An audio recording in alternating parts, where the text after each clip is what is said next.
Hi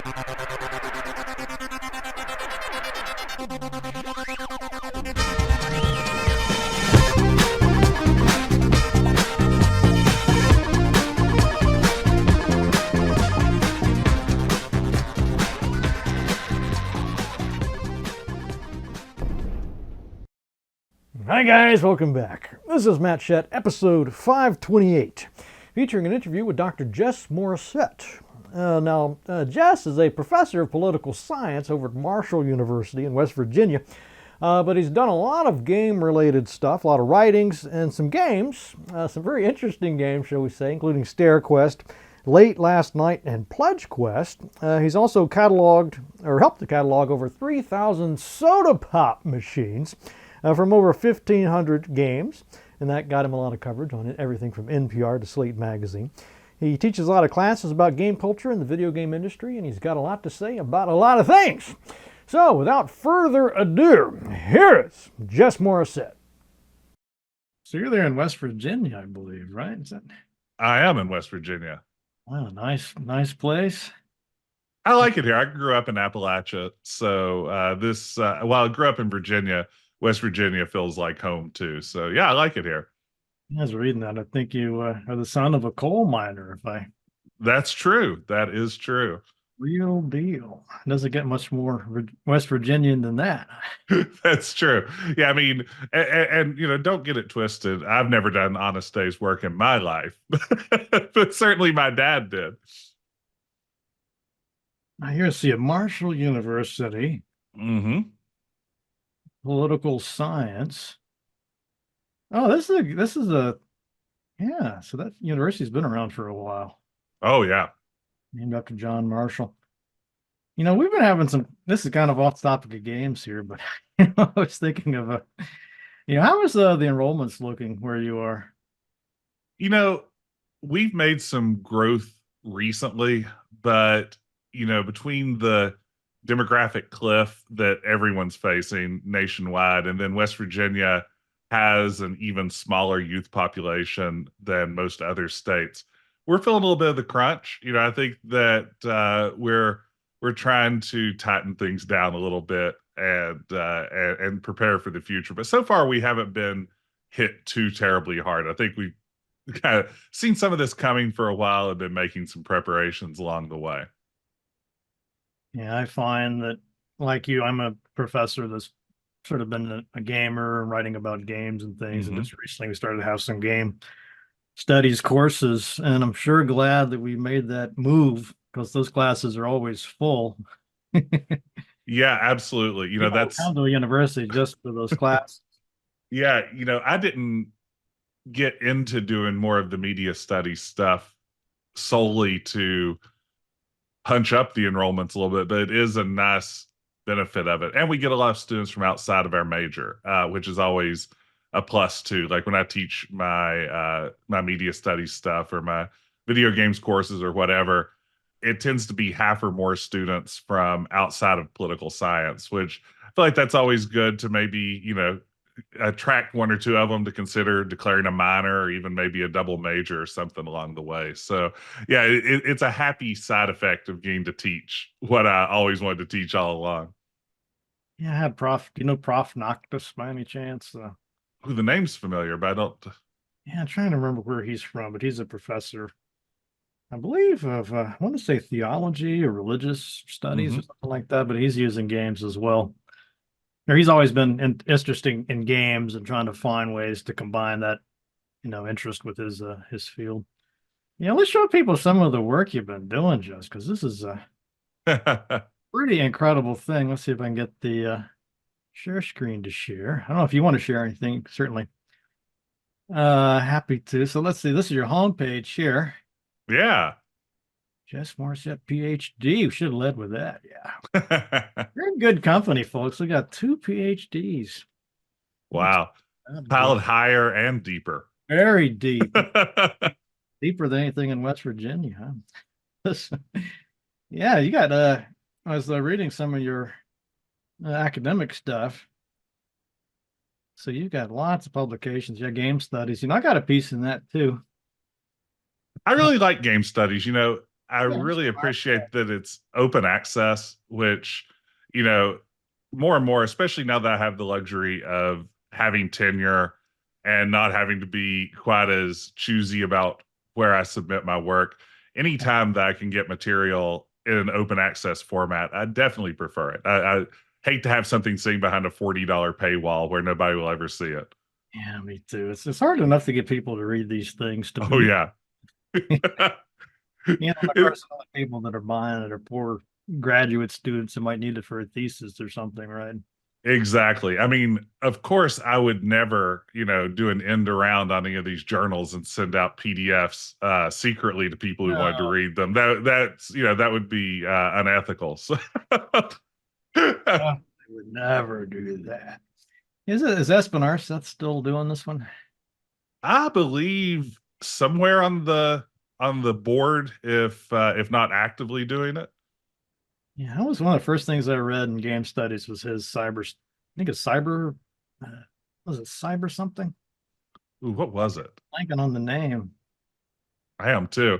But no, he was one of the first people that I came across too. I think one of the first books I read was the Video Game Theory Reader, and yeah, it was all over that volume. So that really was my entry point into game studies, as in terms of actually starting to do my homework on it. I always really liked him and the Jesper Jewell, Gonzalo, Hmm. all those folks. Marie Laurie, Ryan. Yeah, what I like about Seen a those lot. folks who are really there at the beginning of game studies is I think they do a nice job trying to set game studies apart from other kinds of media study. Sort of looking at it as what makes games different than a movie or a novel or another piece of media we might study. Because I think for a lot of us, it's probably obvious the ways that they're similar, narrative, character, theme, etc. But I think that really focusing on those interactive elements, which seem to be the centerpiece of a lot of that early research, is, I think, important, especially in the early years of a field like this. I think that if you're trying to set up why game studies needs to exist in the first place, focusing on what makes games unique is a good way to start that out. And that's why I dig a lot of that early stuff. Yeah, it's very well said. That's what I guess probably drew me to Arseth, because that was his Hmm. thesis. Because I was going, I'd sometimes go to academic conferences and they would always, well, there became increasingly, I guess, numbers of these game studies panels. I'd go to, my field is English. Hmm. I'd go to these panels and there'd be some folks talking about games. And I kind of got the impression sometimes they never played any games. They were just, Yeah. they had their literary theory, their critical theory, and that's Hmm. really what they wanted to talk about. And I think I actually asked one time that, have you actually played this game that you're talking? And the answer was like, oh, no, I don't, of course not. Why would I do that? I'm a scholar, I have time for just really kind Yeah, of, oh, it hurt me inside. of course not. Yeah, when I was doing some of my early research and mostly going to political science conferences with it, I Yeah. would get stuck on like the potpourri panels. Like, this is just four papers that didn't fit anywhere else in the field of political science. So let's like cram all of them together. I'd be like the one person at the conference presenting about video games, and even then on a panel of people who are just all over the place. And it was always weird because it's like often a room full of people who don't care that much about video games. And I'm trying to like dig deep on one. It's like, let me tell you all about Papers, Please. But first, let me tell you what a video game is for any of you who might not be familiar with it. And as I've started going to more pop culture conferences, I've really enjoyed that. It really does give that vibe of like, okay, I'm here with my people now. I've found where I belong. Everyone in this room is just as much of a nerd about this sort of stuff as I am. So now we can really get down to business. Yeah, exactly. I've had a similar experience. I love the pop culture stuff. It's probably my favorite type of conference to go to. Hmm. It's not, what is a video game? It's not what is Fallout. It's, you're talking about individual moments and of the Right. Fallout game. Yes, this is great. But I'm not even done showing all the stuff you've done. So in addition to this sort of writing, you've got a YouTube channel, Yeah. Decaf Jedi. I didn't just this morning I was looking at this name and it occurred to me that's Decaf Jedi. I was trying to read it like Decaf Jedi or something. Yeah. I've had Deca F Jedi before, like F is the middle initial. But yeah, once upon a time, it was Decaffeinated Jedi. That was the handle I started using back in the mid 90s. And as I moved into the modern era, I just began, I think probably it was my Xbox gamer tag was the first time that I shortened it to Decaf Jedi, and I've sort of stuck there ever since. That's a pretty cool name. I guess Jedi probably don't need caffeine. No, they're one with the Force. Yeah, one with the Force. That's a really good spread of games here too. Indiana Jones. Oh, this is always one of my favorites. Oh, I had never played it before until I did this playthrough just starting a few weeks ago, and I don't know how I missed it. I'm a huge Indiana Jones fan, huge adventure game fan, LucasArts fan, Yeah. and somehow for like 30 years just never got around to playing it and just loved it. What a fantastic game. I mean, some people think that one's better than some of the movies. I've absolutely heard that in my chat. I was seeing lots of people saying it's like this is the real fourth Indiana Jones movie. This is I saw somebody said this is better than at least two of the real Indiana Jones movies. And I can probably guess which two they're talking about, but each their Really, own. Play it. I think if you're at all a fan of Indiana Jones, you'd like it. I think so. Yeah, I mean, it really manages to nail that vibe. I think in adventure game form as well as you could. I'm really curious to see what this upcoming Indiana Jones game is able to do. I guess it's published by Bethesda, right? Am I imagining that? But there's a new Indiana Jones game coming out. I think there is. Yeah, there's I think a big one, a big budget game. So I'm curious to see what it looks like. But Fave Atlantis is fantastic. I like Last Crusade from LucasArts quite a bit too. No, it is. Why have I never heard of this? Yeah, there were announcement trailers and everything. There it is. Yeah, Indiana Jones and the Great Circle. So the trailers look pretty good for it. I'm excited to see what it turns into. Well, is this an adventure game or what? No, I think it's going to be more of like an action adventure-y, first person whipper. I think, yeah, first person whipper, I think is probably a good way to put it. Like they got the little, I always like lines. So maybe it's in good hands here. Well, I would have not, Bethesda's not the name that would have popped in mind.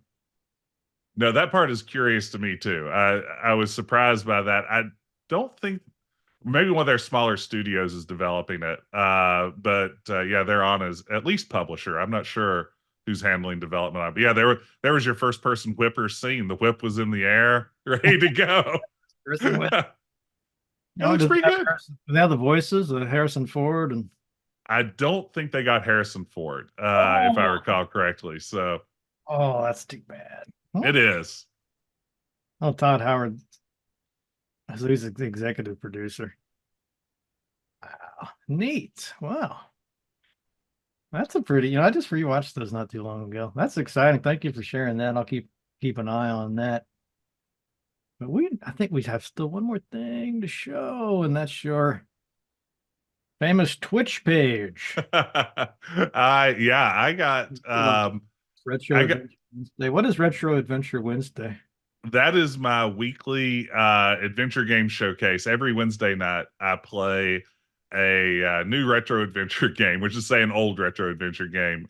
Some that I've played before, some that are first time. But yeah, it's something that I started doing back at the beginning of COVID. I was just kind of feeling isolated and needing something to occupy my mind. And I'd never even really watched much in the way of Twitch myself. But I was just like, they must start playing some games online. I used to love as a kid playing adventure games with my friends, like sitting there in front of the same keyboard and monitor together. That's the best way to experience an adventure game. And during COVID, like clearly that wasn't an option. So I was like, well, maybe Twitch is a way for me to experience something like that. Maybe I can go back and get some new friends to join me and watch along while I play adventure games live. And it's been a ton of fun. I've met lots of fantastic folks, played lots of games that probably I wouldn't have had a good excuse to play otherwise. If nothing else, it's made me go back and fill in some of the gaps in my adventure game history and then revisit some that I just love deeply from back in the day. So yeah, that's been a really fun project. Beverly Hillbillies, that one is one I can't recommend. I would not play Beverly Hillbillies if you can help it. That is maybe one of the worst video games I've ever played. Just like unbelievably terrible. In some pretty deeply flawed ways. Hey, there I am. Look at me. Is a gaming concept. What? It's a point and click adventure, but it's one that feels like it was written without any understanding of like what puzzles would be like. There's almost no text or dialogue either, so there's barely story. But lots of events are completely random. They're mazes. They're just things that don't make any sense. I don't know how you play it without a walkthrough. I mean, in this section, like this is weirdly a maze. As you go through each of these stores, you like emerge into different streets. So you have to remember which storefront to go through to get to where you're going. And yeah, you saw some weird pathfinding issues there. It's just an awful game. I really can't stress enough how bad it is. This must have been back when they had so many game ideas and there's so many games are like we've got anything's fine. That's right. Yeah, I think that it was probably it's like, well, why not? I bet a game about Beverly Hillbillies. Yeah, Let's go with that.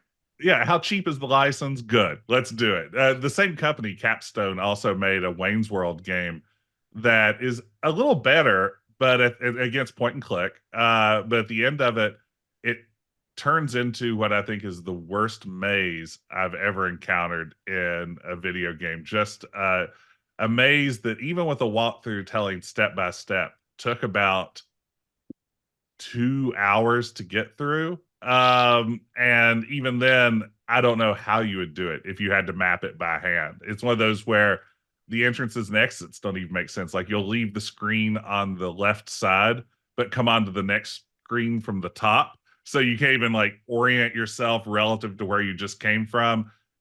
Without a walkthrough, I would have been dead in the water. Not sound excellent. No, absolutely not. The creator of Stair Quest. Yeah, I mean, you're talking to someone who created a game entirely to frustrate and anger its players in the form of Stair Quest. So when I'm saying your game is too frustrating, you have to assume, that it's really crossed the threshold at that point. Yeah, I'm pretty sure people knew that about Stair Quest. I saw this everywhere. And of course, you had some great videos. And I watched you've got a lecture. I don't think it's on your channel, but you were lecturing looks like a game studies class or some game developers, a little mini conference. I couldn't quite tell what it was. Yeah, I think that was an on-campus event for our game development program. So it's sort of just a guest speaker gig. But yeah, I haven't done like my game development work is pretty small. Stair Quest and a few other games. And Stair Quest is definitely the one that got the most attention. Yeah, this one is amazing. It was so much fun to work on. I have to give all the credit in the world to my team at No More for Today Productions. They did fantastic work. This was something where I came up with this idea. What if we took the worst parts of King's Quest, climbing up stairs and treacherous pathways and things, and made it into a game with none of the good parts? And I sent this concept out to that idea better than the Beverly Hillbillies already. Yeah. I sent this out to all my friends who I knew were far more talented than me as far as actually being able to code and do art and music and things, and said, what if we made this for a game jam? What if in 2 weeks we just tried to throw this together? And they were all immediately on board. They gave it 110%. I feel like what I love about this game is, as kind of the guy that came up with the idea for it, was I when you collaborate on any kind of creative project, a lot of times there are going to be compromises along the way. If you can't do it all yourself, at some level you have to be happy with the work other people do. And in this case, I feel like I didn't have to compromise any of my vision at all. They set out, and when we would discuss ideas for levels, what they brought back to me was everything I could have imagined and 2 times better than that. When we would talk about a piece of music, Frederick, who was my friend who was working on the music, at one point I told him, it's like, for this level, I want a song that is as good as Beethoven's Feuerlied, and I need it by the end of the day. Yeah.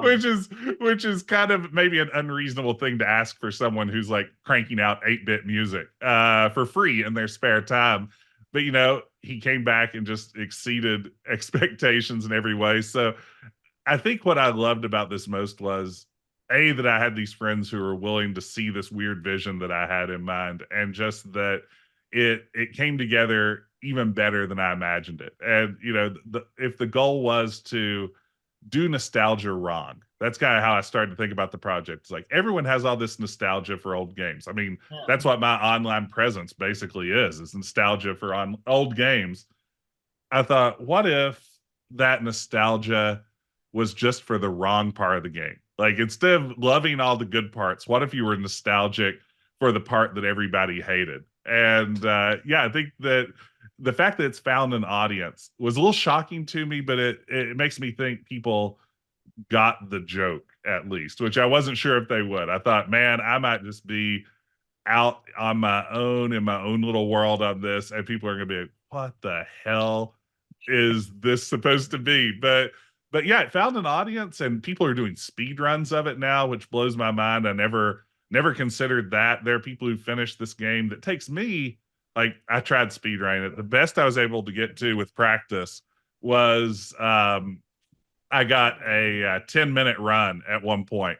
Now I think people are doing like 2 and 3 minute runs. It is hard to imagine. The average run's probably closer to an hour. So it's remarkable what people have been able to do with it. Yeah, I saw your playthrough. You're like, you better save it here. Yes. Yeah, I was thinking this morning. I was thinking about Stair Quest and what's this? Pledge Quest, I think, is the base quest one. And do you remember Mad Magazine and Cracked Magazine? Absolutely. Those are like hallowed objects around here. But I was thinking that they were so good at like satirizing movies and shows and pop culture. And I don't, I feel like this is, a lot of your projects are kind of filling that niche in a way, like this zany take on. I mean, you're doing like retro games. Yeah. But what I'm saying, like, where is the company that's like Mad Magazine for games? It's just like doing a goofy. I guess the South Park game maybe. Yeah, I mean, the South Park game has elements of that, and oh, pardon me, my dog's barking a bit. Let me see if I can quiet him down. Just a sec. Okay, I'm sorry. that's how it is around here most mornings. But no, I think that's an interesting question. I mean, I grew up obsessed with Mad Magazine, and when I couldn't get a hold of Mad Magazine, I would settle for a Cracked magazine. It was always maybe second tier, but still good stuff. I loved parody and satire as a kid, and I think Stair Quest especially, for me, is, I think it's parody at one level, it's satire at another, but also, I mean, I think that people who play it hopefully see it's also, a love letter to those games. I wouldn't take the time to parody them if I didn't just love those original games so much. But yeah, I feel like that's something I would love to see more of. Back in the 90s, there were occasionally some knockoff parody and satire games. Like the one that always springs to mind for me, I don't know if you're familiar with Hist, Pyst, the parody of Myst. I've never played that, but it existed and somebody did. Somebody bought that thing. So, I guess they've existed, but yeah, I don't know. I'm trying to think if there are any commercial games that really function. I mean, there are certainly games that break the fourth wall and play with it. Like, this is a bad example, but I'm thinking of the Deadpool shooter that came out several years ago that at least would talk about things like, oh, now it's time for the sewer level. Don't you hate sewer levels in video games? And there are other games like that that play with those concepts a little bit. But yeah, I think there's room to do cool stuff. And I think in the retro spaces where everyone has, again, so much nostalgia floating around it, I think it's right to take those kinds of things and really play with them and tweak them and mess them up a little bit. Yeah, and I think too with the Mad and Cracked, I don't know if they always did this, but a lot of the jokes are on a level where if you weren't a fan, of those movies or shows, you would miss half the jokes. And it wasn't really done. I guess, again, depends on which one we're talking about. But yeah, I didn't get the impression that they just hated the things that they were. No, I don't either. Yeah, and I think please go ahead. It's just good fun. Now go ahead. You go ahead. Yeah, no, absolutely. I think that's part of oftentimes good satire is that appreciation for the original there. But yeah, and I do think that good satire hopefully works on a couple of levels. Like, you hope that you can enjoy it even if you aren't intimately familiar with the source material that it's aping in one way or another, but that maybe if you are, then there'll be things that leap out at you that are maybe in jokes that the average viewer or player or reader or whatever might not get. So yeah, absolutely. It would be. I was just thinking too about all those Lucasfilm games. There's already so many self-referential jokes and humor in those. It would be kind of a challenge. That's right. Yeah, I mean, there's already all the I'm selling these fine leather jackets. I'm Bob and Threadbare, you my mother, and other recurring lines like that. So absolutely. I was looking for Chuck. But yeah, you've also got the video game Soda Machine project. Yeah, that's the long out of date. Is this before Stair Quest or after Stair Quest? This was after Stair Quest. This was my attempt to catalog every video game soda machine, every soda machine to appear in a video game, eventually hitting over, as it says there, over 1,500 games. There's the one from the Beverly Hillbillies. You can't miss. We're talking a lot about the Beverly Hillbillies today, it turns out. But yeah, this hasn't been updated in a few years. I fell behind on it, but yeah, this was a project that I kind of stumbled onto on Twitter, where I just posted a soda machine screenshot from Batman Arkham Knight. And I was just like, this is a really cool looking soda machine. Someone should make a Tumblr or a website where they just collect all of the soda machines from video games. And I started adding a few more to the Twitter thread, and then other people started posting some of their favorites.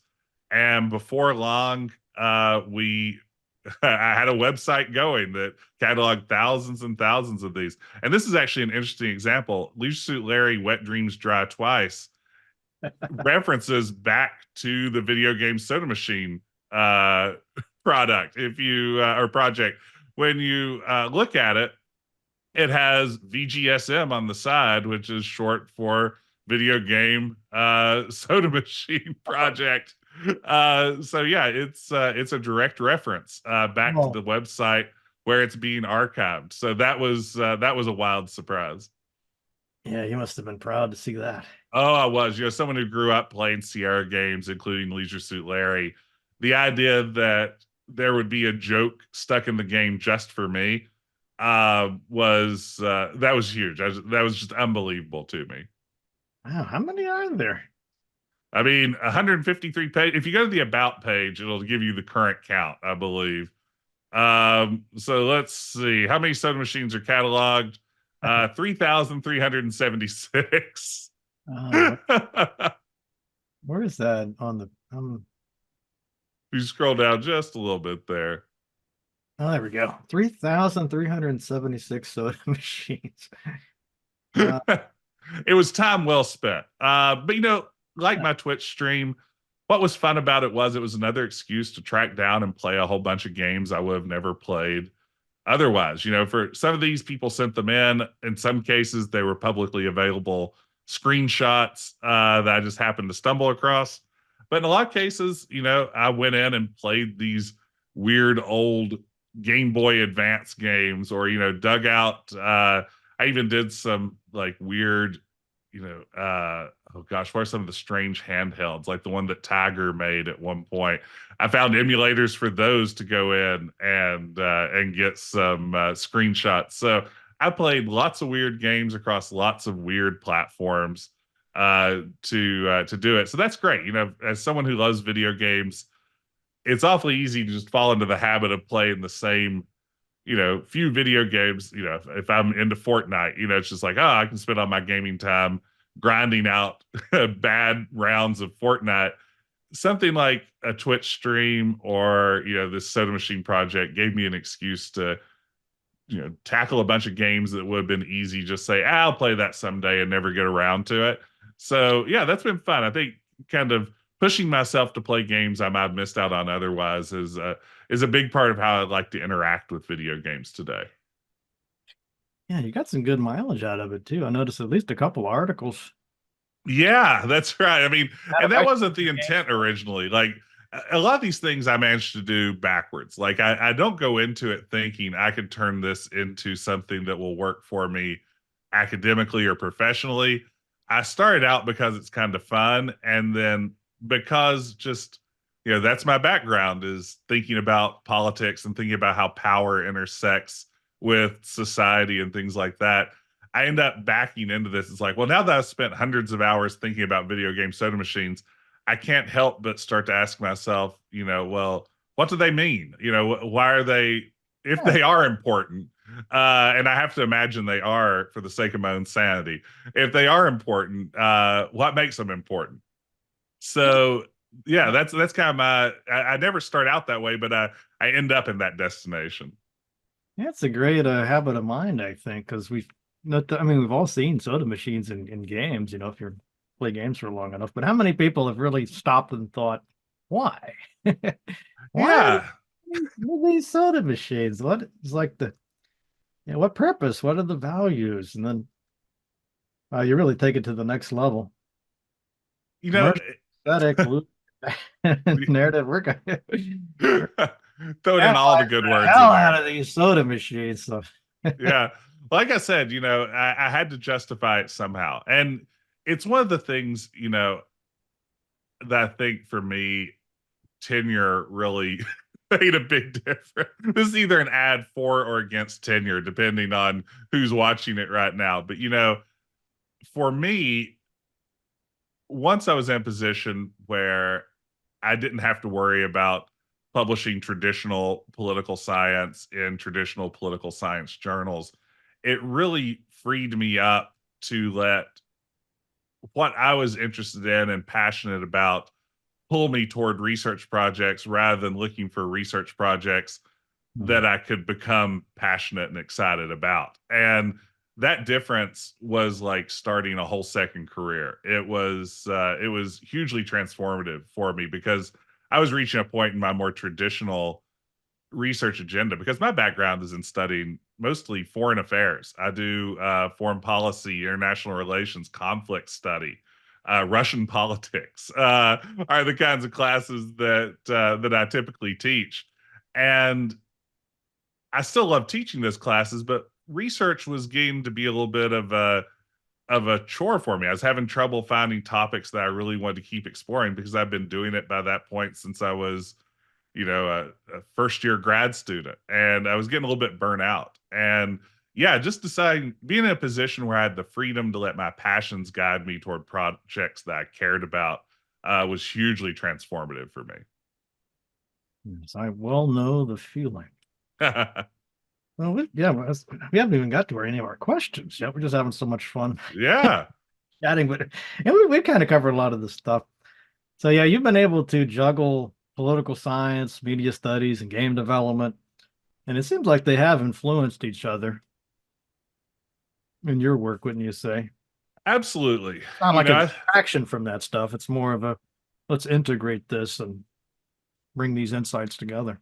Yeah, I think if you it's a great thing about academics. If you ask a political scientist, uh, what's what's the world all about? It's about politics. If you ask a historian, it's about history. If you ask a sociologist, and so on, you're going to get exactly those sorts of answers. But I do think that there's an argument to be made. The way that I tend to think about political science is we study power and authority, which means it's going to permeate almost all aspects of human life. It's almost inescapable. The same way that you know Aristotle once said, man is a political animal. I think when you start thinking about politics in that very broad sense, rather than politics as, say, a particular agenda or a set of institutions that govern over us, or elections, or a very specific way like that, if you think about politics entirely in terms of, how does power shape human life? I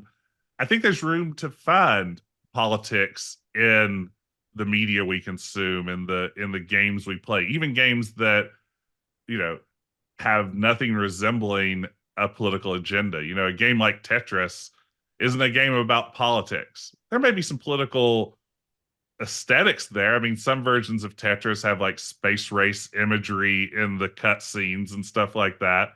But really, Tetris is a game about stacking up blocks. But without understanding the politics and economics of the environment in which it was created, the story of how Tetris gets made in the Soviet Union, in a country where the legal framework for intellectual property and copyright and stuff like that is very ill defined, allowing it to become this global sensation that nobody and everybody seem to own the rights to at the same time.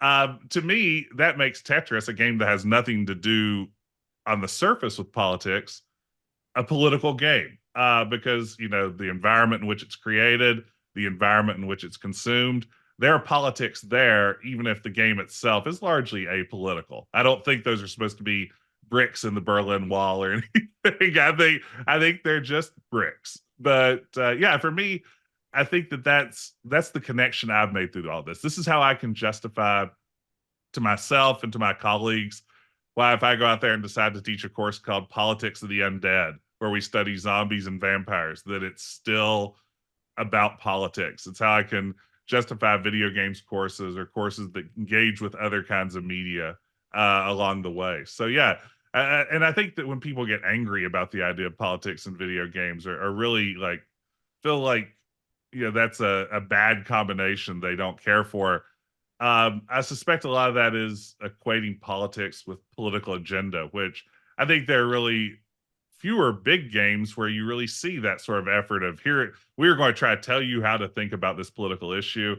In my opinion, that's maybe a little rarer than some folks think it is. But yeah, that's kind of my whole take on how I make it all fit together.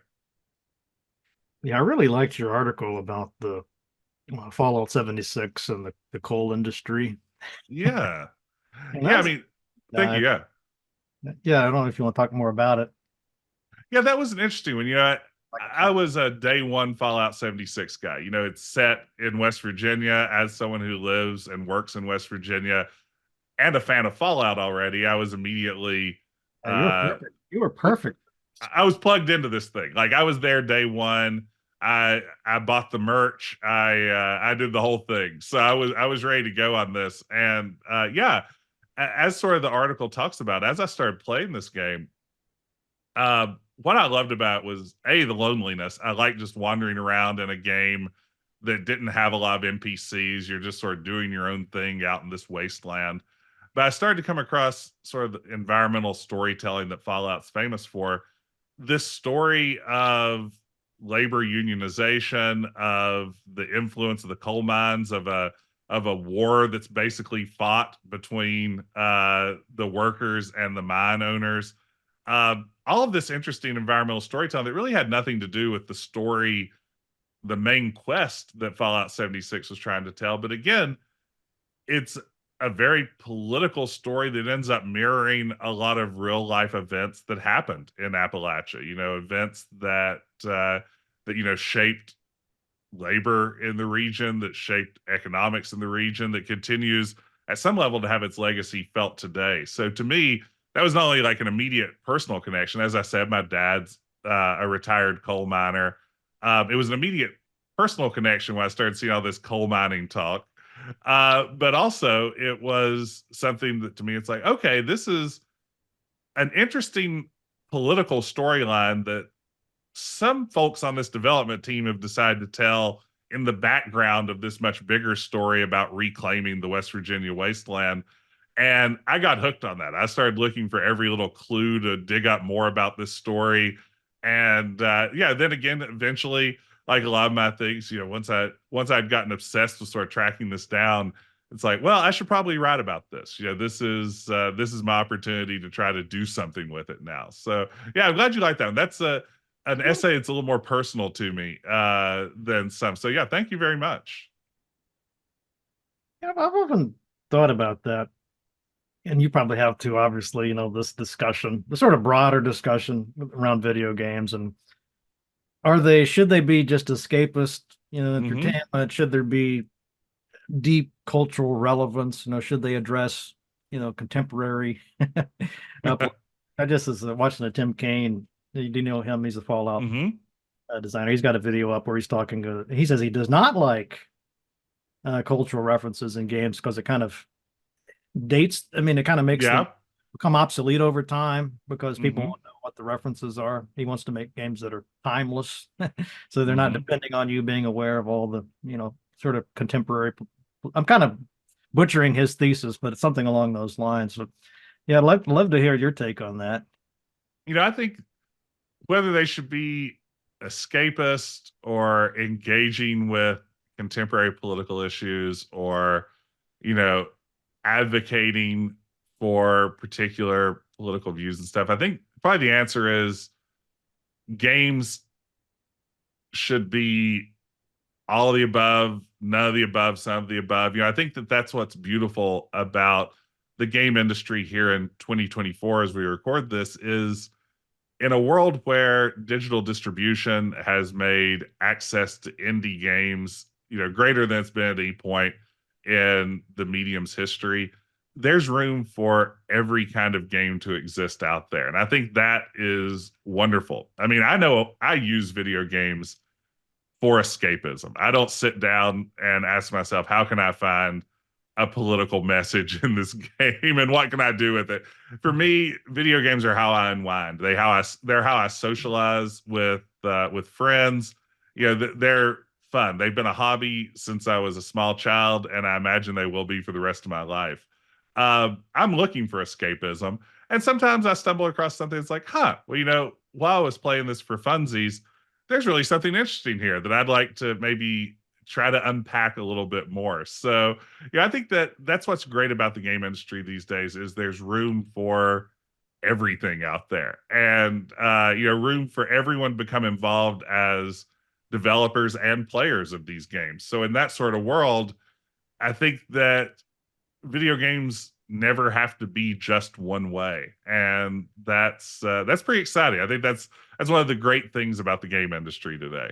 Yeah, that's just, to me, I think the indie scene just saved, for me, it just saved the gaming industry. Because I mean, if the only thing I could play was AAA, games, I probably would have given this up. I guess I could always go back and play the old stuff, but that'd be really nothing. Yeah, and the great thing about that is too, a lot of AAA games have begun to learn good lessons from indie games too. They're carrying over some ideas and in some cases bringing on board some of the folks that worked on some of these indie games. And yeah, in that sense, I think not only do indie games offer a great alternative to, say, the big budget studio stuff, but also they've helped enrich the quality oftentimes of those games as well. So it's a win-win all the way. So yeah, that to me I think is very exciting about games today. This would be a good point to bring in this question. How can games be political without being too preachy? What makes Papers, Please? So that's one of your favorites, right? Papers, Please. Yeah. What makes that such a great political game? I think what it does well. If you're not familiar with that game, folks, you should definitely try it out.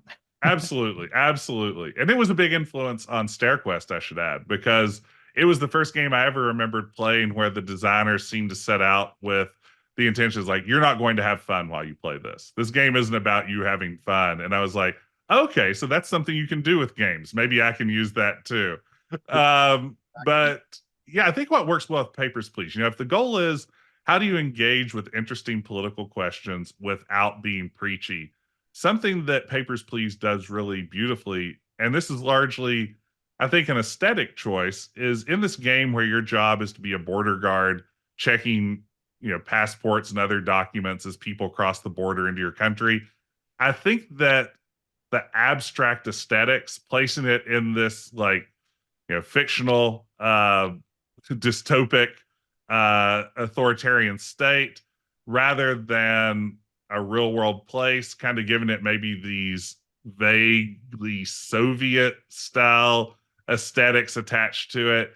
I think it divorces it enough from our immediate reality that maybe it's not as immediately preachy in the sense of like, this is a message about immigration today in Europe or the United States or anywhere else around the world.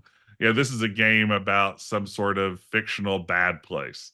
And I think that is literally the oldest trick in the book in terms of literature that engages with politics, right? You set up a sort of fictional context to tell a story about very real world political issues. And I think Papers, Please does that beautifully. And in fact, I know Lucas Pope, the developer, has really gone out of his way to say, he wasn't trying to advance any kind of particular political message with the game.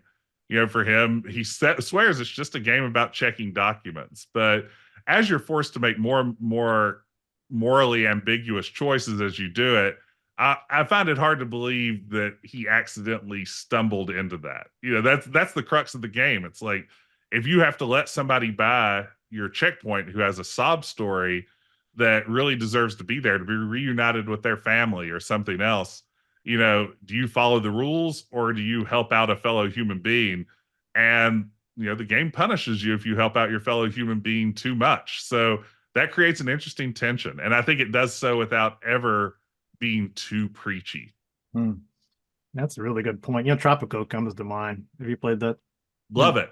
That is actually one of my favorite political sims. I've played, I think, every game in the Tropico series, put in quite a few hours in it, and it does the same thing. It, again, by creating this fictional island of Tropico and El Presidente as its dictator.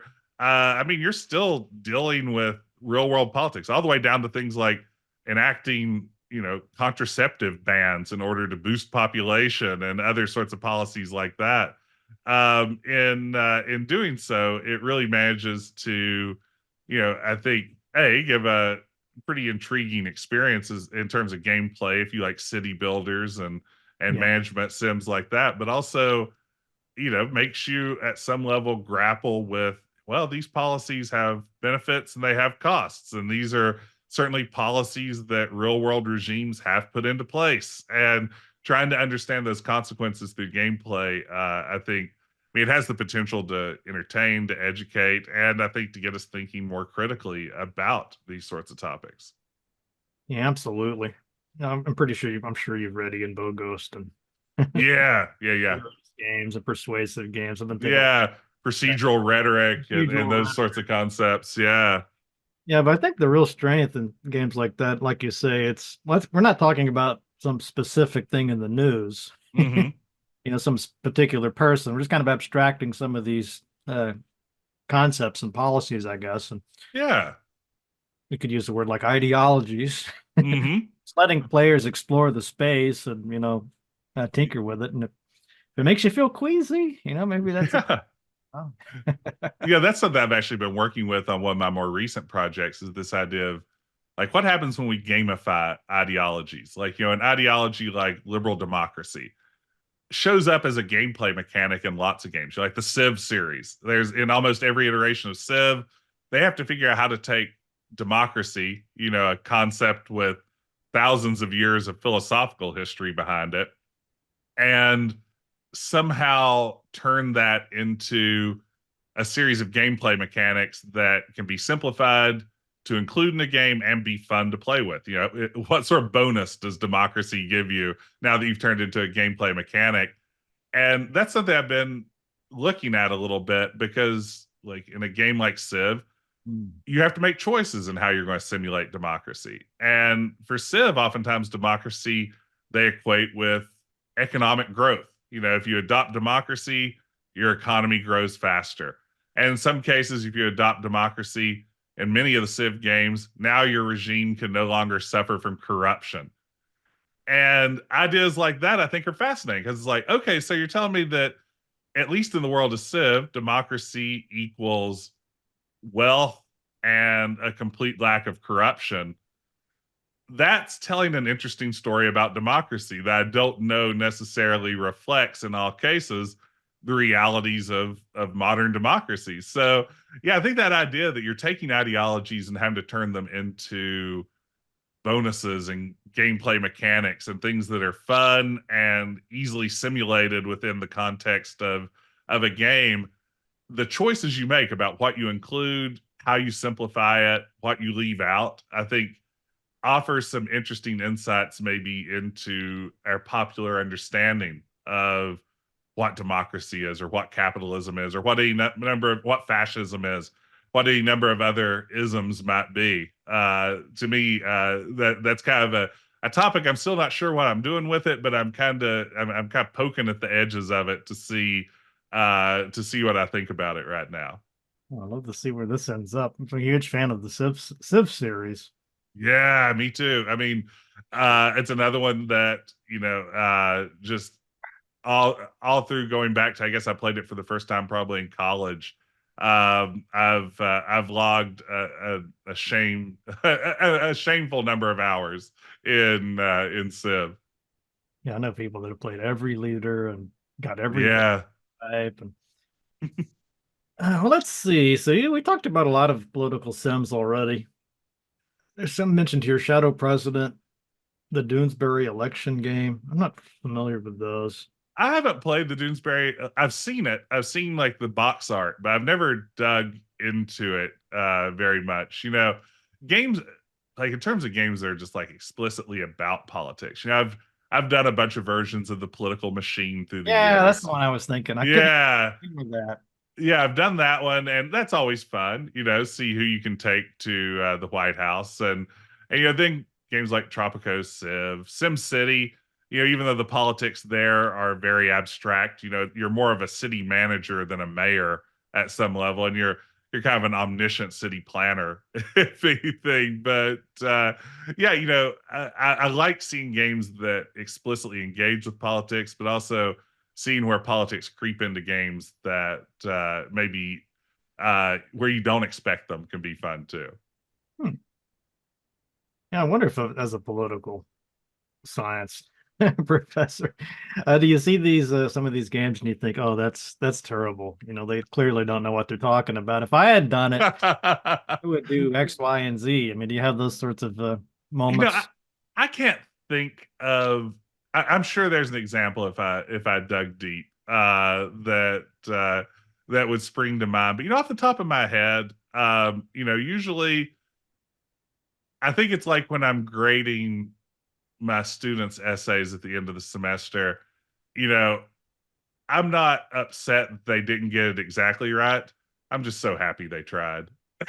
So I think that's probably me with games too. You know, it's like you know, I'm glad they're trying to engage with this content, even if in some cases it's maybe not as you know, in depth as I'd like it to be. You know, again, I would love to see Civ come up with some sort of in-depth model of what democracy is and how it affects the society, but that's not the game Civ is trying to be, and to hold it to that standard would be weird. That's like saying, it's like, well, also during battles, I should get to have like some sort of cool first person shooter mode that I go into where I'm one of those warriors fighting against another warrior on the map. It's like, yeah, maybe that'd be cool. But that's not Civ anymore. You know, like it can't be all things. Civ's already a lot of things. It can't be everything else. Yeah, I remember hearing I listened to a lot of courses from the Wondrium and great courses, a lot of military Mhm. history type courses, and one of the things that comes up all the time with a lot of these ancient battles, they're like nobody knew what was going on. If you were over on this part of the battlefield, you had no idea what was going on over here. I mean, the idea that you got this omniscient view and the Yeah. control of each, part of the thing is like, please. Yeah, that you can precisely move units around on the terrain, and yeah, all of that is, that's part of simulating history in video games. You have to simplify.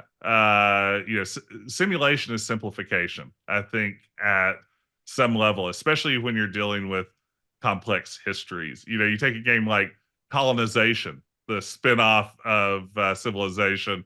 That one plays pretty fast and loose with the realities of European colonization of North America, but it's almost necessary to do so, I suspect, to make the game they were trying to make, which was something that was kind of like Civ, that allowed you to build up a colonial society and then eventually declare independence at the end of it. So yeah, I mean, it glosses over some of, boy, that's a great graphic there. It glosses over some of the some of the realities of colonization in pursuit of trying to make a game that people will enjoy a little bit more. I don't know if you played Seven Cities of Gold. Ooh, that was one of the first games I ever played. I think probably I got my first computer when I was 10 years old. I bet within the first year of owning it, I think that one of the earliest games my parents got me was Seven Seas of Gold. I loved it. What'd you think of it? Is that one that you spent time with? Classic, yeah. I was more of a Mule fan. I never played Mule. It's one of the holes in my video gaming resume, but yeah.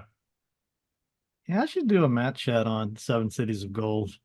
It's a great one. It like to trying to get to me, that was like the first open world game I ever played. Long before we called anything an open world game, it just felt like this is a game where the possibilities are absolutely limitless. Like I can do anything. I can explore it anywhere in the world. That looks like a fancy updated version versus the one that I played. And this is the commemorative edition. Yeah. But it was fascinating. What a great game. I don't know if they have the original version. Maybe all they have is this commemorative one. Mm-hmm. Does it look like it's an improvement, or should you find the original? It's hard to say. The original, I guess the one I played was 4 colors. It was CGA. And it was very rudimentary. I think that it depends on your tolerance for very old, outdated graphics. It may have even been joystick only to control it. I'm not certain about that, but that's certainly how I played it. Surely it wasn't. No game was joystick only, but maybe. You played it on a DOS machine? I played it on my Tandy 1000 EX. So yeah, I think it was a PC booter game for me. Just slip it in the old 5.25-inch drive and power on. Yeah, so they got a Commodore 64. I'm just looking here at Moby games so you get a sense of this. Okay, PC booter. Yeah, that would have been the version I played. And I do think on the Tandy, I got the. Oh, this is what you. Yeah, that's more what I was seeing. I think I had the color scheme of some of the later screenshots on that. Yeah, I had like the blue and yellow version of it. Nice. So I guess I had composite CGA. I haven't played this in so long. I couldn't even tell you about it. Yeah, but oh yeah, I had fun with it. That's your character walking around in a village, meeting the chief to negotiate with them. Yeah. And again, as a game, I think it tries to engage with some of the complexities of colonization, while also sort of, glossing over other aspects of it, because I mean, the limitations of the technology and the limitations of trying to make it a game that, is simple enough for people to play, I think means, your interactions with the indigenous people that you encounter is, it has the potential to be peaceful or hostile. And, you actually have a reputation system. If you are hostile too often, other cities that you encounter will be hostile towards you as soon as you arrive. So if you're going around killing every indigenous tribe you encounter, there are consequences for things like that in the game. So it tries to grapple with some of that in a very rudimentary 1980s exploration sim kind of way. Yeah, I feel like I definitely should cover that. I guess yeah, I'm trying to imagine what that would look like today if they wanted to make a game. Yeah, I mean, would it it even? would be interesting to see what you could do with that concept today. Yeah, yeah, Danielle Buntonberry on that, one of my designers. Let's see what we. Oh yeah, well that game was made by Electronic Arts, or was published by Electronic Arts, if I recall. Yeah, And I yeah, have. Yeah, go ahead. I was just saying I had the folio version of it that, like, when EA was doing the flat square, like almost album cover looking packaging, that was yeah, I love that thing. I had it actually pinned up to the wall of my bedroom as a kid. If you're wondering how cool of a kid I was the kind of kid who had yeah, video game box covers thumbtacked to the walls of his bedroom. That's awesome. Well, I mean, they wanted to look like album covers. I mean, that was part of the. Yeah, We're like not no pinball construction no set. Ziploc bags for us, you know. Yeah. Yeah, you got an article about it too, right? The dudes boobs. I don't think how often I've said the word boobs on this channel. Well, it's my first time ever publishing an article with it in its title. That's on my CV for the rest of my life. Yeah, that was co-authored with Dr. Megan Condas from Texas Tech, writing about video game advertisements. Another thing that I'm passionate about. I loved video game magazines as a kid, and just would read them cover to cover multiple times, waiting for the next issue to come out. And that project is looking at video game ads from the late 90s, early 2000s, particularly how they engaged with gender, with sexuality. Who did they seem to assume their target audience was, and how accurate were those assumptions? And Lara Croft is probably the classic example. Lara Croft, while certainly a strong character in her own right in marketing materials, her sex appeal was certainly played up quite a bit. And what that tells us about, again, what these game companies assume about their audience, and what they're looking for, and what that means about video game culture, both how the ads shape the culture and how the culture shapes the ads, is the kind of stuff that I've explored a bit in some of these pieces. Yeah, sort of looking at the various ways in which advertising gives us a snapshot of where gaming culture is at any given moment. That was a whole campaign with Voden05, the original toxic Xbox gamer. Voden05. I guess I missed that.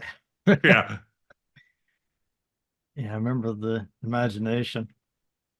Do you talk about that? What's the name of the game? Daikatana? Yes. That John Romero's going to make you his. Yes. I talked to him about that ad, and he said that he had nothing to do with it. There was some rogue marketing guy, and he was really ashamed of it and wanted to disavow it. I mean, he was pretty yes. And I will say he's been consistent about that, really for a pretty long time. He has done everything he can to distance himself from it. So whether he was aware or unaware of it, I think certainly he realizes now it was an ad that was in fairly poor taste. I mean, it's not the worst ad from that era. There are worse ads out there. Oh, goodness. But yeah, he I think that even he realized that one might have taken the kind of trash talk rhetoric a little further than he wanted to. Oh, that's the word I love to hear.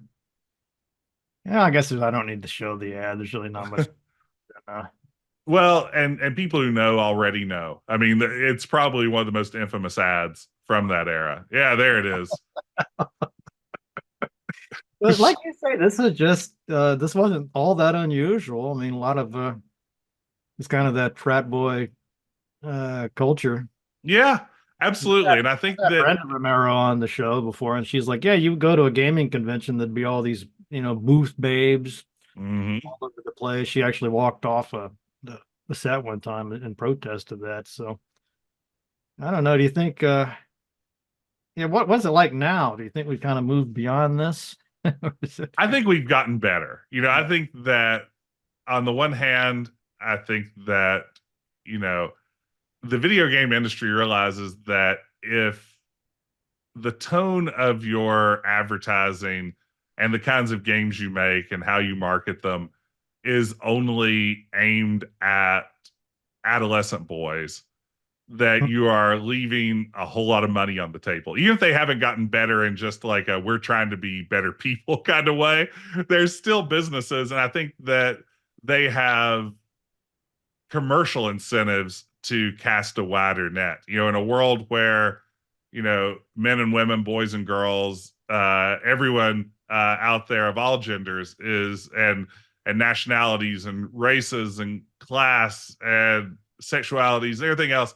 When gamers are such an entirely diverse group, you know, targeting your entire campaigns toward a little small sliver of that isn't a winning strategy anymore. So I think they've, probably gotten better out of realizing there's more money to be made. But I also think that as the industry itself has become more diverse, as we see more representation within not only gaming spaces, but in these gaming companies as well, that we see a little bit less of that sort of advertising pop up.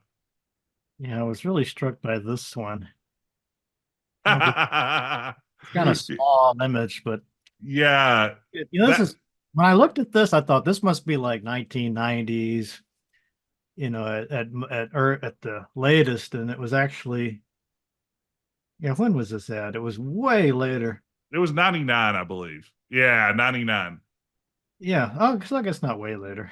Yeah. But So, no, that one's great. Yeah, that's all these video game auteurs hanging out around a pool with a bunch of models in the background. And it's like, what was it? I think the tagline's like, on the seventh day they rested, to suggest that they're a bunch of game design gods. Yeah, that's hilarious to me on the one hand. Like the idea that everyone went to this photo shoot and nobody's like, are we sure this is a great idea? Is this going to play well? Yeah, there it is. So yeah, I mean, that's funny to me on the one hand. So yeah, I mean, you got some fairly big names in there who are hanging out by the pool, but yeah, yeah, Ray must. yeah, that's fascinating to I'm me. sure you not say his last name. Ray Music guy. Yeah, But Pavlish, Rusty. We had Rusty yeah, on the show before. but again, this was Fergus? not atypical. Yeah, there's Fergus. Not atypical for the era. This sort of swimsuit booth baby, model, not uncommon. And also, this was an era where the idea of rock star designers, and I suspect John Romero kicked a lot of this off. I think there'd certainly been high profile designers before John Romero, but I think he's the first one that kind of sold it as this rock star image. Not because he was necessarily even trying to. I think that's just the kind of radical dude he was. That's my impression, at least. I don't think this is a calculated marketing strategy, but certainly magazines and advertising and everything else really latched onto this idea. We want cool, edgy, rock star type auteurs that we can associate with these games. If John Romero's name can sell copies of a game, then why don't we just develop a crop of a bunch of other huge names and use those to sell games as well? And it's like, well, even with Daikatana, John Romero's name wasn't enough to sell a ton of copies after all the delays and everything. But yeah, the idea of just somehow you're going to create another superstar John Romero in a lab is a little bit far fetched. Yeah, that article too, that we were just focusing on the ad, but you were talking in there about I guess video games is a collaborative enterprise versus an individual genius. Yeah. Yeah, that was the purpose. That's kind of, again, I'm looking at this ad, I'm like, this is hilarious and weird. And that sort of thing is like, well, what does it mean? And this idea that games are somehow the work of an individual visionary artist, that when you play a Metal Gear game or something like that, that is Kojima's work. He's done all of this. This is his game. That's handy for marketing, but it's also a great way to gloss over the contributions of the, once upon a time, dozens, nowadays hundreds or thousands of people in some cases that are actually contributing to these games in one way or another, to gloss over their contributions, and especially in an industry with a history of crunch and tough working conditions and all that other sort of stuff, also glosses over the sort of conditions in which these games are being made. Yeah, I think it's a useful smokescreen at some level to really imagine that it's like, yeah, I'm Miyamoto. I personally designed this Mario game from the ground up. That helps us kind of look the other way from the realities of how these games are developed. Yeah, absolutely. One of the things I loved about the lecture, the workshop video, you were talking about how a lot of times you would give an artist, you like describe what you wanted to see, and then they would come, and your emphasis was just let them do their thing, right? Let them, they've got talents and skills. It doesn't have to look exactly like, what you find. And, I imagine that's pretty typical, right? There's, people working with an artist or a musician, or do you think no, that's not right, I'm sure some of that's leadership style. I've been really lucky to collaborate with some super talented people. But even then, as someone who couldn't draw or do graphics or music or code a single line of anything to save my life, it's hard for me to come in with lots of, great feedback on, when an artist comes to me, my leadership style, it's like, if I can't do it myself, at some level, I can nudge them a little bit, but yeah, to sort of send them back to the drawing board, tell them that they've disappointed me, and if it happens one more time, they're fired. I can't imagine, but I am sure some game developers probably have worked like that through the years. And then there are the truly gifted who are able to do several different elements of game development on their own. I mean, back in the olden days when games were much simpler, that was a lot more common. The same person might code a game, write it, do the graphics, do the music. But yeah, I mean, outside of indie spaces, that's a lot rarer today in terms of, I don't think you'll find a big budget game with credits of one or two or three people. Yeah, I was thinking of Stardew Valley's one. I'm pretty sure that's just one person that did that. Or did they do everything? I don't remember. Yeah, I'm not sure on that one. Yeah, but yeah, some of those indie games, I mean, that's a big indie game. But even then, even as an indie game, there's room for that to still happen, certainly. Yeah, these labors of love. A lot if they're working with something like Unity, Unreal, they might say, well, this is I did all this myself. Yeah. Well, I guess in a sense you did, but you're also relying on and all these assets, from an asset store. So it's going to be collaborative unless you're literally just doing everything from the ground up yourself.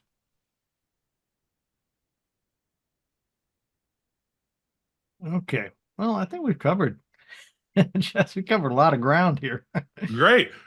Well, this has been fun. Yeah, I've enjoyed having a chance to talk to you about some of this. Yeah, absolutely. Yeah, this is one of the fans sent in. This is from Miko.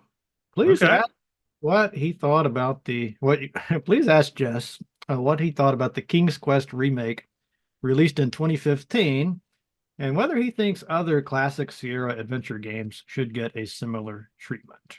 Oh, that's a great question. I didn't play the King's Quest 2015 game when it first came out. I only played it a couple of years ago when I streamed it. It was one of those games that having an adventure gaming channel, gave me a good excuse to give it a playthrough, and I really enjoyed it. I thought it was a neat attempt to take King's Quest, one of the oldest IPs in this space, and try to reimagine it for what a modern audience might enjoy. I think that the evolution of adventure games, whether it's through games like all of Telltale's games, or something like Life is Strange, or any number of other directions that adventure games have taken since the classic days, I think seeing that genre modernize has been fascinating. And I think King's Quest 2015 did a good job of giving us a modernized take on that. And then having like Christopher Lloyd playing old King Graham and other elements like that, that's fantastic. It was super charming. So I really enjoyed it. I thought it was really well done. The pacing was kind of all over the place, but that's a lot of episodic games, I feel like, where budgets and everything else and development time, vary over the course of the months where episodes are actually released. So it's kind of all over the place in that sense, but I have really fond memories of it. I'd love to see other Sierra IPs get a shot at this. My first sort of online presence in any form was I ran the first Space Quest fan site on the web, Roger Wilco's Virtual Broom Closet. I launched that back in 1995, and I've always been a devoted fan of the Space Quest series. I would love to see a modern take on that, but I think if there's any Sierra series that's just like ripe for a modern remake, I feel like Gabriel Knight would find an audience all over again if it was revived. I think you could even revive it as like a visual novel and find a good audience for that. I feel like the supernatural mystery genre is probably bigger now than it was in the early 90s and mid 90s when the Gabriel Knight games were coming out. I would love to see a more modern take on that series. Yeah, I love those. I read something you'd written. Maybe I saw it at this point. It's getting confused. You're talking about Gabriel Knight 2. Yeah. Yeah, that's the full motion video one. Yeah. I enjoyed the hell out of that game, but oh, me too. It's fantastic. I mean, and I will say I don't like a whole lot of FMV games. It's not my favorite little subgenre, but it is, I think, out of this world. It's just campy and over the top and wonderful and just like lovingly created and researched. It's great stuff. I can show you. Oh yeah, there's my website. Now that looked a lot better at 640 by 480.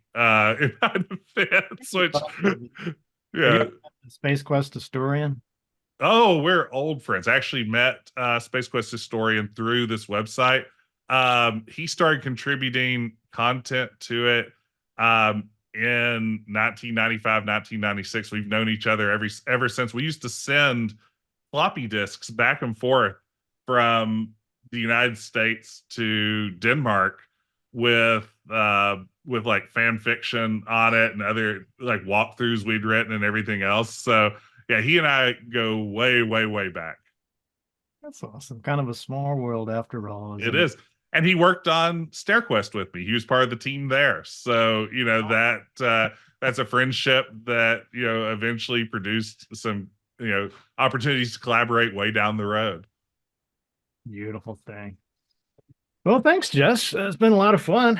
Thank you. It was a pleasure being here. Thanks for having me. I hope I didn't talk your ear off. No. Did we cover everything that you wanted to? I think so. No, this was a real pleasure.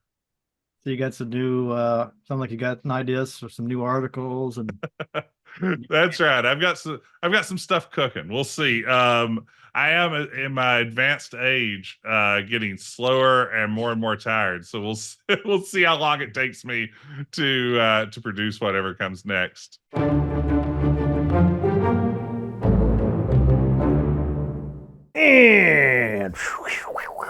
And that's all for this week's episode. I hope you guys enjoyed that. Got something really fun in the pipes for the next episode, so stay tuned. I'll probably be posting some more about it on Discord soon. So if you are already a supporter of Matt Chat, thank you very, very much. You'll get The updates on Discord, of course, from that, or on Patreon. But if for whatever reason you like the show, you like these interviews, you want to see more, you can't get enough Matt Chat, you got a few extra bucks in your pocket, why don't you head over to that link in the show notes to the Patreon page and become a Ratron? Yes, we really need you and want you as part of our rat slaying community. You can see what all the fuss is about behind the scenes here.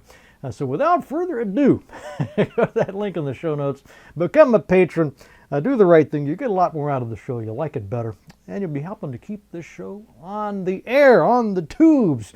You will be part of the Matt Chat team. So thank you very much for that. All right, what about that news from the Matt Cave?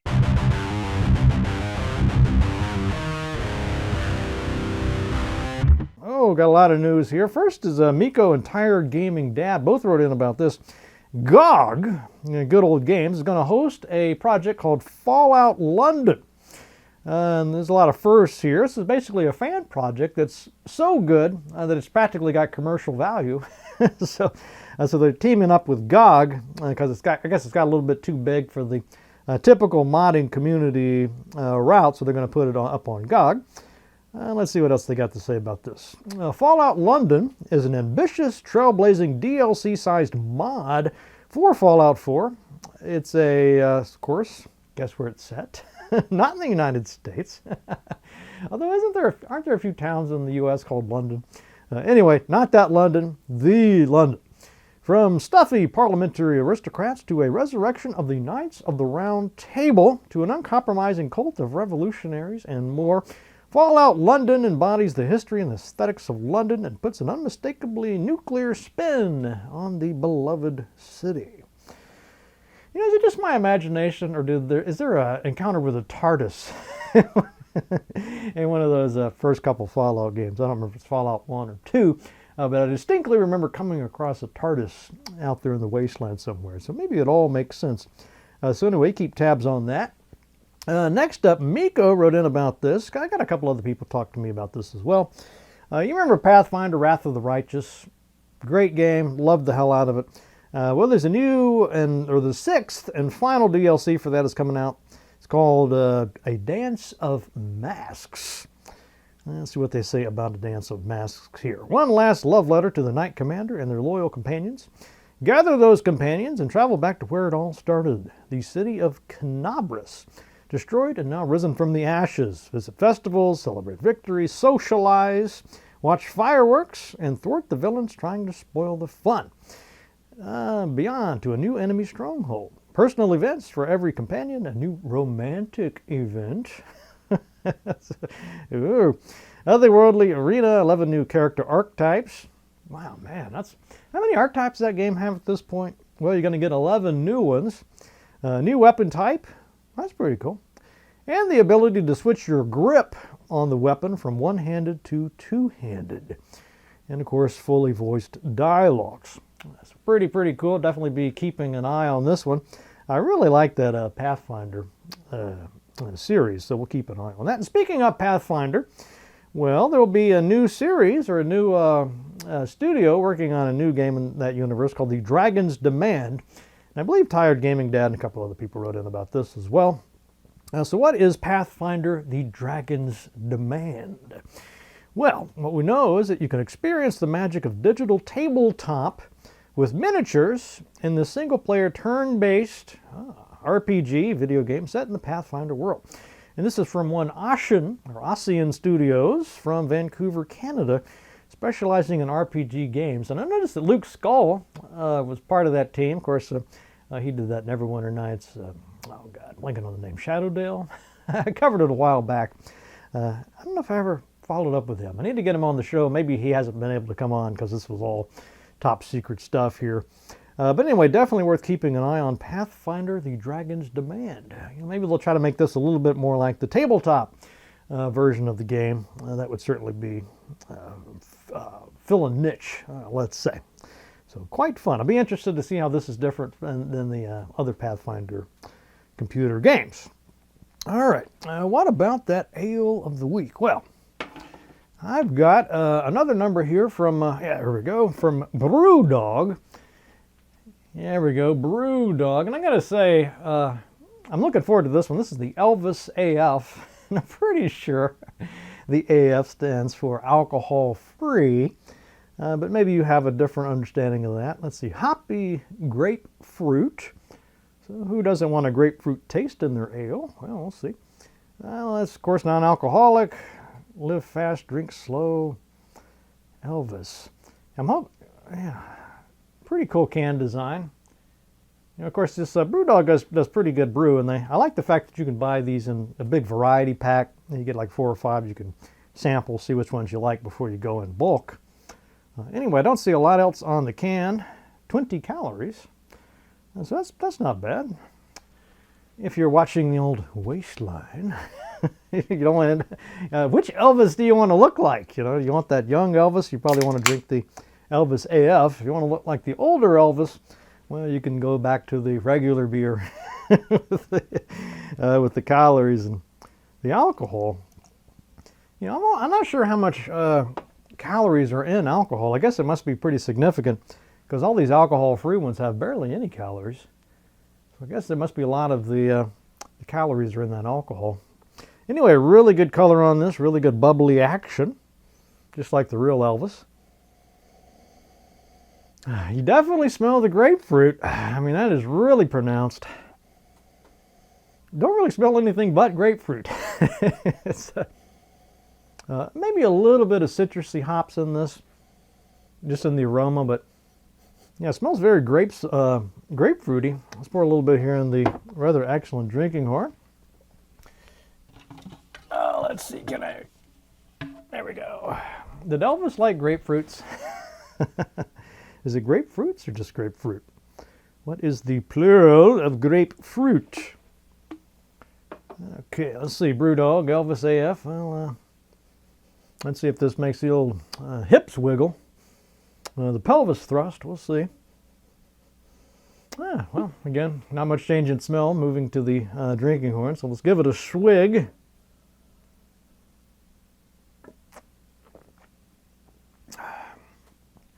Yeah, pretty light flavor on this. Very sort of, I'd probably go refreshing on this.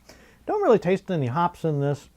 Maybe a little bit of a grapefruit flavor. It's actually very lightly flavored. Really almost more like a sparkling water than a beer. I'll try it again.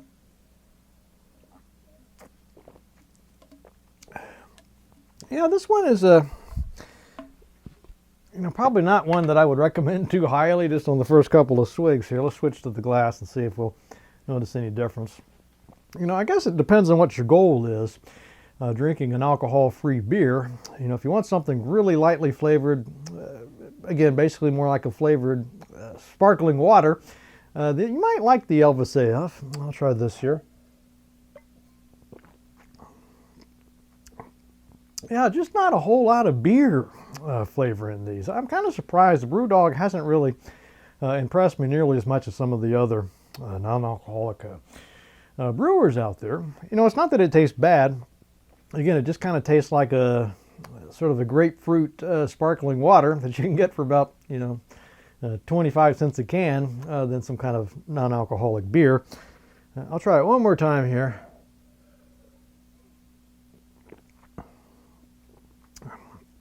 Yeah, I guess you might mistake this for like a kind of a watered down Blue Moon with a bit of a more of a grapefruit flavor on that, but I'm just not a big fan of these.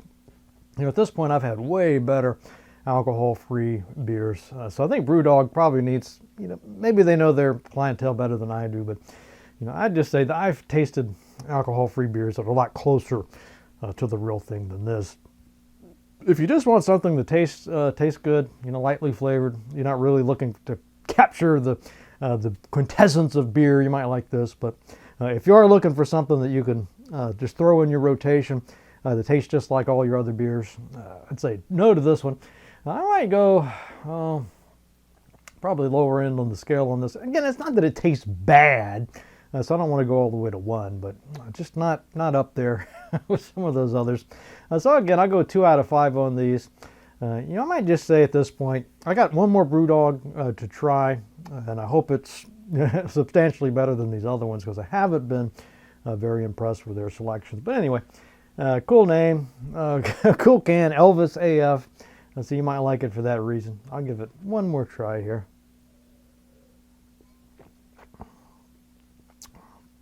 Yeah, just, it looks like a beer, but that's about it. Okay. All right, well, let's, I got one more thing I wanted to show you here.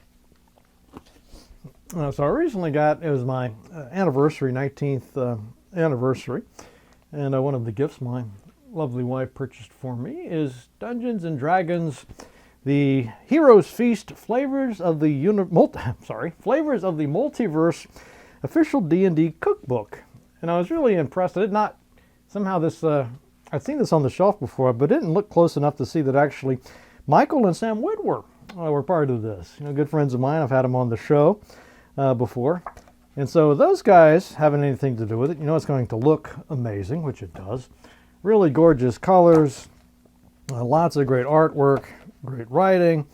They cover all the different universes.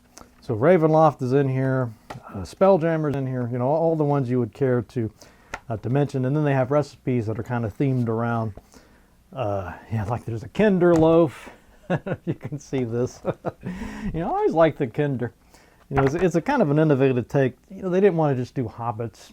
You got to have some kind of hobbit-like race, I guess. But they gave them some pretty fun characteristics if you like those Dragonlance books. And Tasselhoff's one of my favorite characters of all time. Let's see what else we have here. I noticed that some of them were like deer and what was some of the other ones? But they had, I thought it would be, I think it was a rabbit stew or something, but it doesn't have actual rabbit. It has like chicken bits instead, and I'm not sure if you could substitute rabbit if you really wanted that authentic experience. But anyway, it does look like some really good recipes in this. So if you like D&D and you want to maybe throw together some fun dishes for your tabletop gaming group, I think this would be a good book for you. But you might also, if you're like me, just like flipping through those, looking at the pretty pictures and reading the fun little tidbits and the connections to the lore. All right, well I got one other thing, the quote. Let's see. So I was looking for quotes from political scientists and, people that are known for their political theory. And of course, one of those individuals is Thomas Hobbes, wrote a book called Leviathan. And I don't know if this quote is from that or not, but I thought it was a fun quote. It goes something like this. The praise of ancient authors proceeds not from the reverence of the dead, but from the competition and mutual envy of the living. Yeah, so ponder on that, and I'll see you guys next time.